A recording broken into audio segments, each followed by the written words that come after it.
Hour 0. The ambush. Captain Marcus Webb checked his watch. 0400 hours. His 5-man special operations team had been dropped into the Kunar province valley 3 hours ago. Their mission? Locate and extract a high-value intelligence officer who had gone dark in a remote compound. Beside him were Sergeant First Class Diego Santos, the team's medic, Staff Sergeant Kevin Hawkins, their communications expert, Corporal James Mitchell, the youngest but sharpest shooter, and Specialist Ahmed Khan, their interpreter and local terrain expert. 2 clicks to the target, Hawk whispered, scanning the rocky terrain through his night vision goggles. They moved silently through the narrow mountain pass, weapons ready. But something felt wrong. The valley was too quiet. No insects, no night birds, nothing. "Captain, I don't like this," Ahmed warned in a hushed tone. Suddenly, the darkness exploded with gunfire. Muzzle flashes erupted from the ridges above them. The team had walked straight into a Taliban ambush. "Contact! Take cover!" Marcus shouted, diving behind a boulder. RPG rounds screamed overhead, exploding against the cliff face. The team returned fire, but they were pinned down and outnumbered.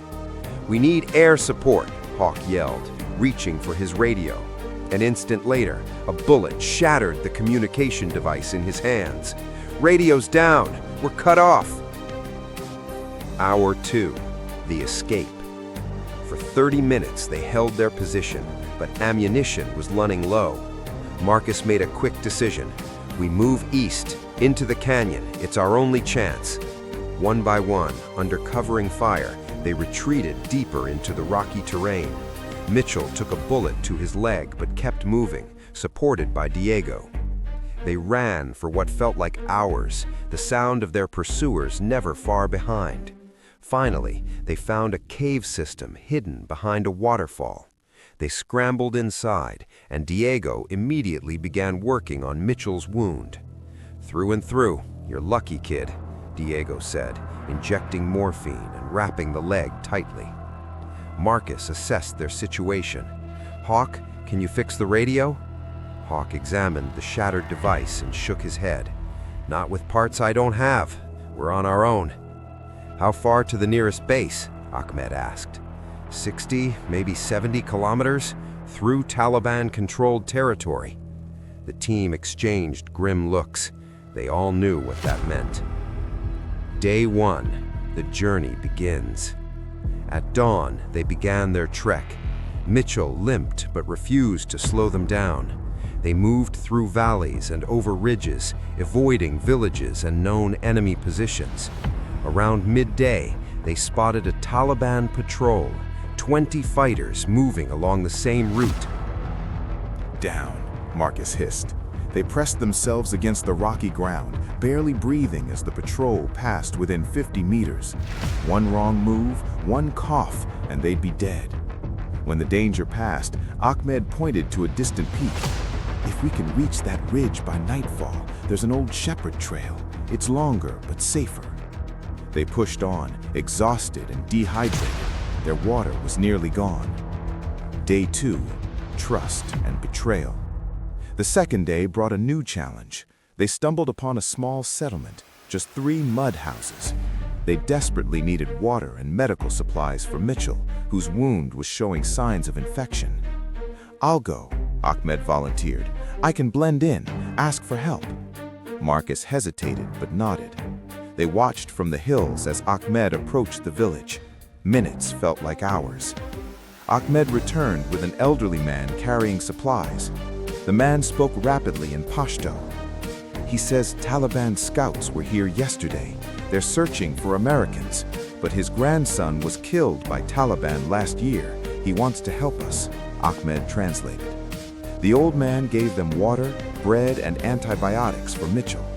As they were leaving, he grabbed Ahmed's arm and spoke urgently. He says there's a Taliban checkpoint on the main road ahead. We need to go through the mountains, the long way. Diego treated Mitchell's wound with the new supplies. "This'll help, but we need to get him to a hospital soon. Day 3, the decision.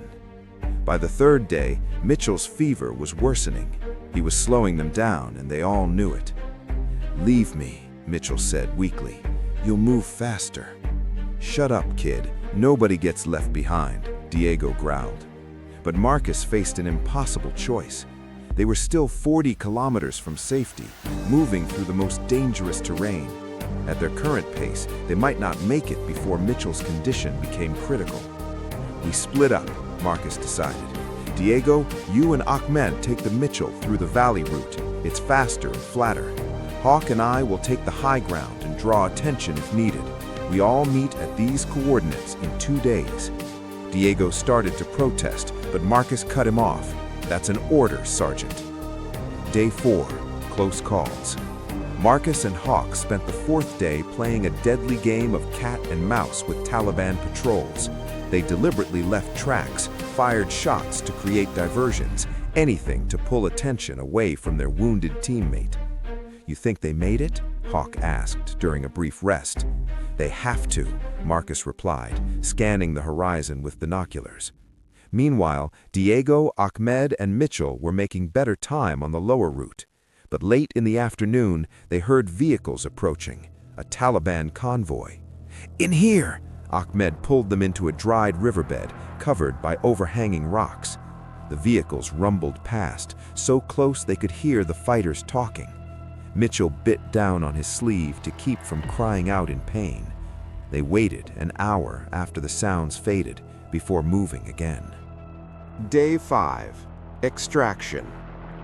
On the 5th day, all 5 men reached the rendezvous point within hours of each other. They were filthy, exhausted, and pushed beyond their limits, but alive. "American base is just over that ridge," Ahmed said, pointing. "Maybe 8 kilometers." They helped each other up the final slope. When they crested the ridge, they saw it. Forward Operating Base Phoenix, with its walls, guard towers, and American flag flying. Hawk pulled out a signal flare from his pack. He'd been saving it. The red streak shot into the sky.